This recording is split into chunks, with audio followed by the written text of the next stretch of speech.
بعد وقولوا لهم قولا معروفا. شنو معنى هذا؟ القول المعروف هنا تطيب الخاطر. وعي يحرص الإسلام في كل معاملة من المعاملات أن تكون هالمعاملة بطيب خاطر، لا يكون المعاملة يكون بها سوء علاقة بين الآخذ والمعطي، لأن المفروض أن الإنسان إنسان يتعامل ويا الآخرين بذوق بإنسانية. الكلمة الخشنة ما يريدها الإسلام، يريد الكلمة الناعمة الهادئة اللي تطيب خاطره.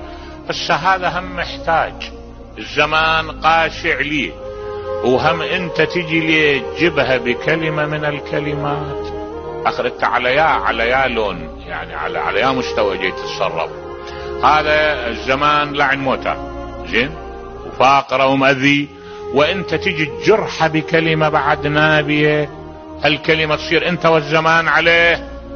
تصور ان احنا ادبنا وفكرنا وخلقنا وعقائدنا بعيدة، يعني الواقع توصينا بعدم هذا.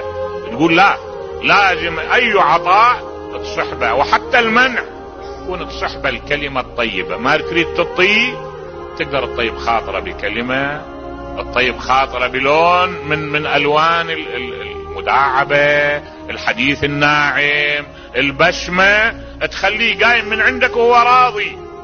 اذا ما عندك تعطيه.